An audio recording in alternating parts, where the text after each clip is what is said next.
brought to you by Obscura Creative. Capital Combat Parlay. Our guest today is Nabil, the Thrill Khatib. The man is a fighter. The man is an actor. The man is a promoter, and he's right here, right now. How you doing? Oh my God, I'm so happy. Oh, wait, you're talking about me? Yes! Oh, what's How you doing, brother? Good to see you, sir. Man, that introduction was just ridiculous. That's what he does. But amazing, amazing. Good job. Right. So how's life? How's training? How's all that good stuff? That's good. It's been good. Like life's been good. You know, I had my career, it was fun, and now with the show, it's fantastic. I love promoting the events. I love teaching classes, and it's just been a lot of fun. So now the show you're talking about, Heroes Combat League. Yeah. Tell us about Heroes Combat League. Heroes Combat League is an event that we started years ago, and it was to promote local athletes, of course. I never had a chance to fight amateur MMA. That's right. I fought amateur kickboxing. The dark days, that's right, exactly. So I went straight into pro, and just the transition from amateur kickboxing to pro MMA was just, wow, it was just night and day, obviously, right? So it was quite shocking. Luckily, I like the limelight. I like being in front of the camera, so it wasn't that bad for me. Yeah. But I find a lot of young athletes that have a hard time, you know, in front of the camera with the nerves and the people screaming and so on.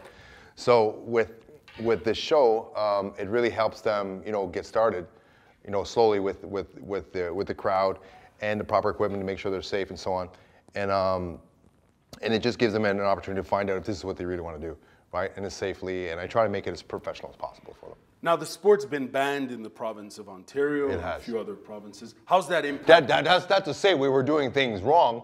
Sure, of course. That's right. I Just making sure we know that it was not wrong, because we always had we always had the local police, you know, standing by. We always informed them of the shows, and the reason why they allowed us to do it is because they liked the way we did it. We always did it safely. That's right. We always had, you know, the proper paramedics in case anything ever happened, the proper referees and so on. So they always allowed our shows to happen, even though we had a couple people, you know, a couple of other promoters call and say we shouldn't do the show. That's all I'm going to say. But they allowed it to happen anyway. So I'm really happy with it. But like you said, there's things going on between promoters, and they want to you know, regulate it with the government. And so for now, we're doing a Muay Thai show, which is the next event. When is that happening? November 3rd. November 3rd at Salas San Marco Hall, and it's going to be a great show as always. Great fighters, and we're trying to get a matchup for Stefan Lamarche. Yep. That guy's tough. He's you know, he's a hard hitter, and I've been hit by him. I know. Yeah, so have I. And he puts on a really good show, so we're hopefully trying to find a good match for him. I heard anybody who wants to fight him, you let me know. All right? I heard the announcers are sexy as hell. The announcers are very sexy. Check this guy out. So sexy. So in other words, you guys are the announcers, of course. Yes, and you guys do a great job. So you guys. We love that job. We feel like we're firing on all cylinders. You really are. Thank you for the opportunity. Absolutely. Again. So you guys are a part of what I want to do for these young athletes, right? So I wanted them to have the experience that we had in the pro shows, you know, with the commentators, and we're also doing post fight interviews as well sometimes, just to give them that opportunity to talk about their fight and how it feels and so on. So, you know, it puts them under the lights and gets them to understand, you know, this is what it's about. So do you want to go further with your career? And you know, and you're getting punched in the face. I mean, dude, do you really want to go further? Is this what you want? Is this really what you want to do, right? And of course, with the setup of the shows and the style, is the more experience you have, the less rules there are, okay? Because again, we want to build it up so they have the proper experience, they don't get hurt. That's right. You know, no headgear, and then no shin pads, which is what they do with the Muay Thai events as well, with the Muay Thai Ontario. So same idea. One thing is, a lot of people, because we're announcing at the shows, seem to think that we're the ones who are doing like the video production aspect. People have asked that or Obscura Creative, and we just want to let people know that we're not, you know, Capital Combat Parlay, Obscura Creative are not responsible for the video. They're not responsible for my actions. If you edited it. I did, yeah. Wow. Okay. Yeah. So the last time, just real quick, we had someone else do the videos because the Obscura couldn't make it that day. And I had to edit the videos. That's all. You learned a lesson. So I learned a lesson, and I mean, the videos are there. Most of the fights are there. I did the best I could. I'm not a video editor, obviously. Sure. I punch people in the face. That's right. I wanted to punch them in the face. But anyway, so that's why the videos look like that. So yes, these guys have nothing to do with it, but they make the show look great. There you go. You're involved in acting. We've seen your demo reel online, so on and so forth. Speak to us. What pulled you towards that artistic career? Man, I love art in general, but acting is something that I've loved since I was a kid.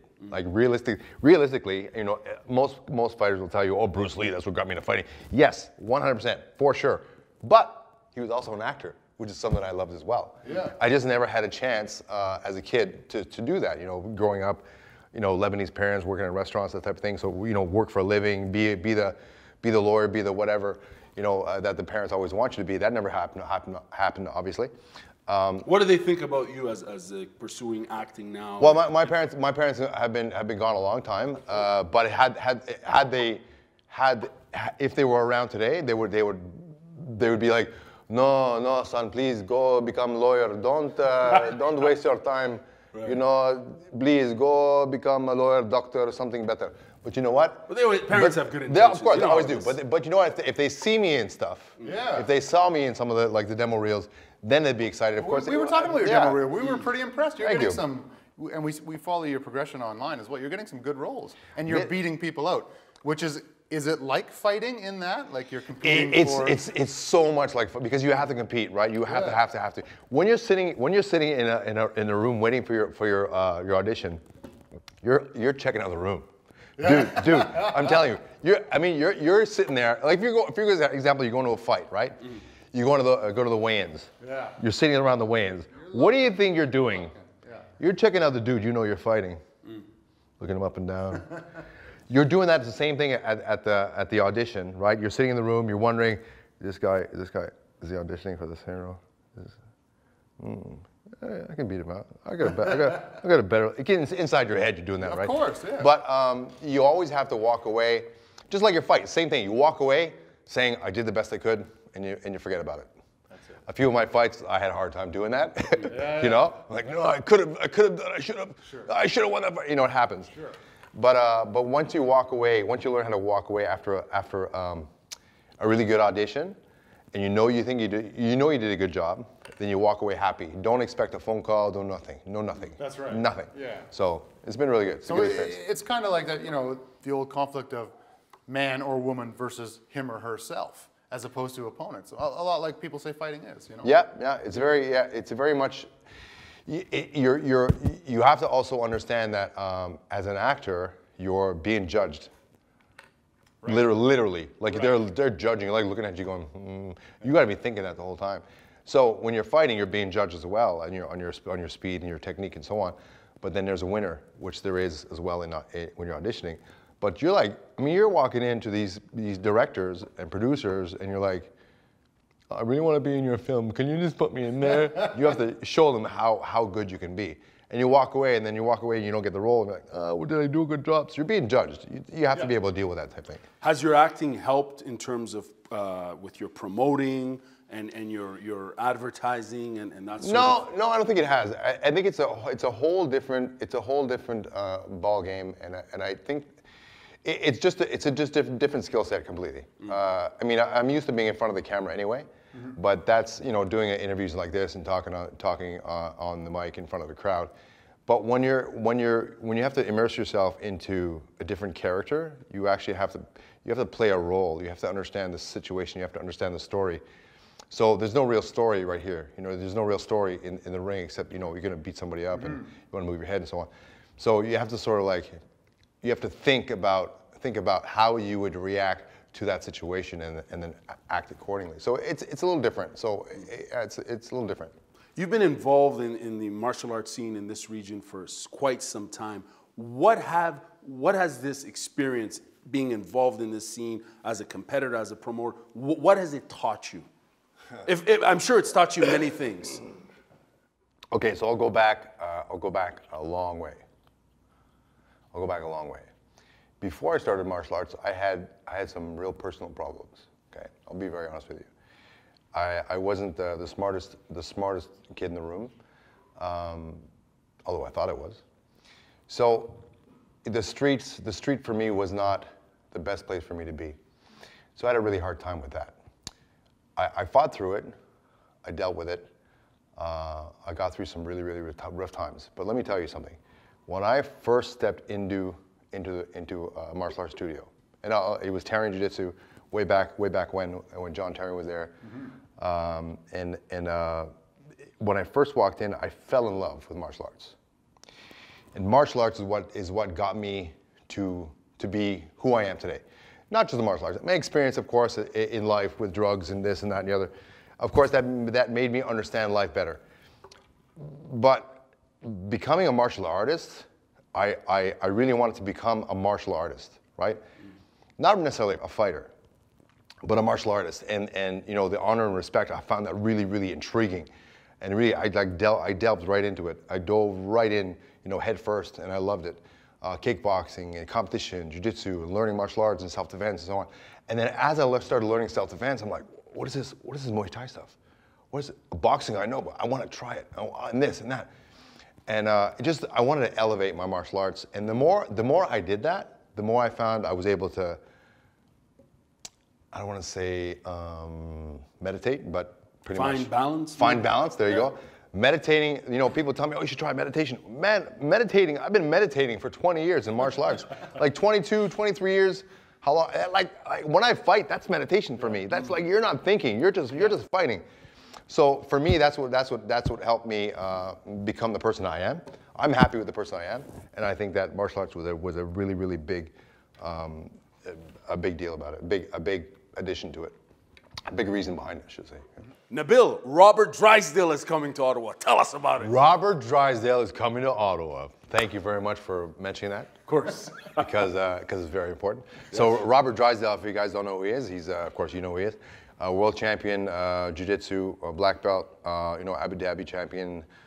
He's done so much around the world. He's also leader of Zenith Jiu-Jitsu, who is also partners with Rodrigo Cavaca from Brazil. And I've trained with Rodrigo and of course trained with Robert Drysdale. And man, these guys are like, bar none, a couple of the best in the world. First of all, because of their skills. Second of all, because of their teaching skills. And these guys are just sweethearts, top of the line. Right? Yeah, sweethearts. They're both monsters. Yes. 6'3", 6'4", 240 pounds, and you know, rolling around with Robert, you know, he gave me my black belt #1, so he's of course very special to me as far as that's concerned. And rolling around with this guy on the ground, it's just, it's just dangerous. It's dangerous. Yeah, yeah. He's very, very gentle. He'll put you in positions where you'd be like, okay, well, can we stop now? And you know, I'm a black belt, yeah, but man, the guy's a world champion. I'm a black belt, you know, technically, you know, and you know, I do pretty well on the ground. I'm half broken half the time, but which is what he tells me. He goes, "Don't worry, you're just half broken." I'm like, yeah, thanks, coach. Thanks, coach. Can you let me go now? And but yeah, so his teaching skills are really, really good, and he's coming November 18th. For a 3-hour seminar, gi and no gi. He's been around the world. He just actually came from Europe. He did a tour there not too long ago, and so we're really happy to have him here. So you know, he should be at home hanging out with his kids, but he's going to come to a seminar for us November 18th. Nabil Kateem, thank you very much for your time, and we'll see you soon. It's a pleasure, guys. Thank you so much. That was good.